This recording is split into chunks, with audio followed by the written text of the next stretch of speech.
everybody, my name is Allison. I'm the Programs, Outreach, and Youth Services Manager here at Monterey County Free Libraries.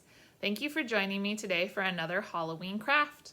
All October long on Wednesdays, I will be posting a craft video so that by the time Halloween rolls around, we will have enough decorations to decorate our house for a spooky Halloween time. Today, we are going to make pumpkin luminaries, which is a fancy way of saying we're going to make a pumpkin-like candle holder. So we will need a few supplies for this project. First, you will need a glass jar, which is going to be the base of your project. It can be any size that you like, bigger than this, smaller than this, whatever you have on hand or whatever your preference is. You are also going to need something called Mod Podge. This is a fancy glue that is perfect for gluing stuff onto glass or wood or another surface that's not paper. But if you don't have Mod Podge at home or don't have access to Mod Podge, you can also just use regular glue. You are going to need a brush to apply the glue. So you'll want to get a paintbrush, maybe not your best paintbrush, but if you make sure to wash it out very thoroughly afterwards, it'll be clean and able to use for a different project. It won't get gunked up by the glue. You are also going to need some scissors, and then you will need some tissue paper for the outside of your jar. I picked traditional pumpkin orange, but pumpkins come in lots of other colors, so pick whichever color you like. And then you are going to need some black to make the face of your jack-o'-lantern. And lastly, you are going to need a candle or some other light device to put inside your jar when it is all done to make it light up. The candle I have is a candle that you would light with a match. But of course, if you are going to be using a real candle, make sure that you get an adult to light the match for you. Do not use the matches by yourself unsupervised. You can also get a tea light that is battery operated, or you could put a flashlight inside, or you don't have to put any light inside at all and you can just admire your jack-o'-lantern. You are also going to want to make sure that whatever surface you're working on has something to cover it so that you're not making a mess with the glue. So whether that's a plate or a tray or some newspaper, whatever you like, just make sure that you have something covering the table that you're using so that you don't make a mess. Once you have all your supplies gathered, we will go ahead and get started. To get started, the first thing that we are going to do is we are going to cut out some squares or small strips with our tissue paper. So I have 3 colors here, 2 different oranges and a yellow. I'm just going to use the oranges for this, and I'm going to start by just cutting out some strips and then cutting those into smaller squares. And the size of your squares or your strips is just going to depend on what you want the texture to look like on your jar. So if you want it to look a little bit more smooth, you'll probably do some longer strips. If you want it to be a little bit more rough, kind of mosaic-like, you'll do a lot of squares. And then if you want it to have different shades, you would mix up the squares between the 2 colors. So I'm just going to cut out a few to get started.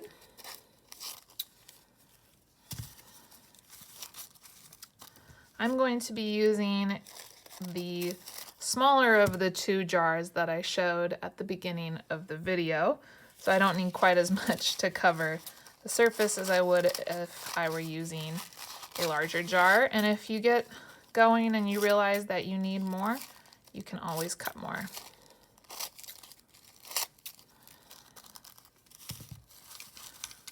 I'm going to start off with those.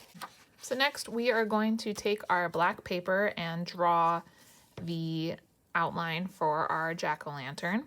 It can look however you would like it to. I'm going to go fairly traditional, triangle eyes, triangle nose, and then I'll do a nice big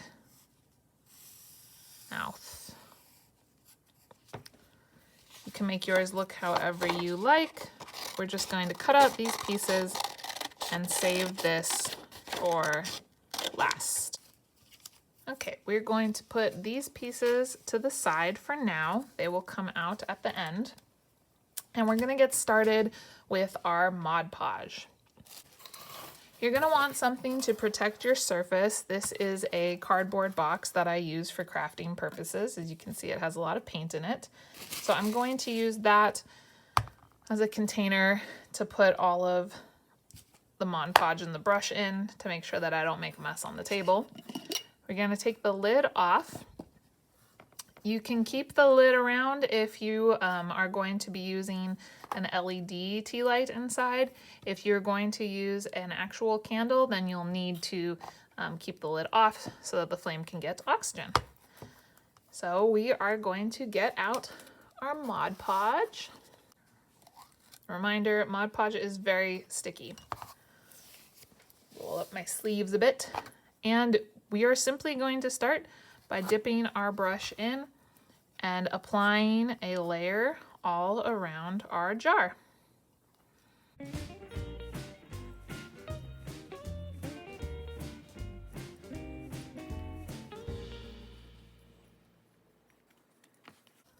When you have that first layer, you can take your tissue paper and start putting it down.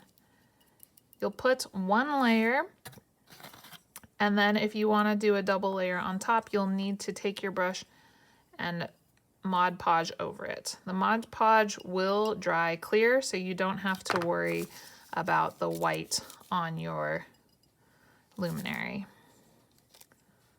Oops. As you can see, I'm just kind of taking a very mosaic approach. I'll put another layer on. Just helps everything stick together. Tissue paper is great for projects like this because it's so thin, so it layers down really easily. And you'll just repeat this process around the entire jar.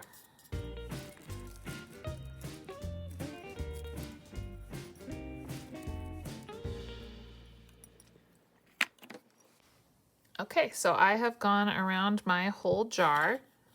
I really like the layered effect that the different colors did. You could go around another time with another layer if you like, but one is pretty good. And if you have a bigger jar, you have a lot more surface to cover. So next, we are going to take the face pieces that we made at the start and put aside, and you just need to decide where you want the face of your jack-o'-lantern to be. I think I'm gonna put mine here. Wherever you decide to put it, it's always good. Do another layer of Mod Podge so that it's nice and sticky. I'm gonna put my eyes on.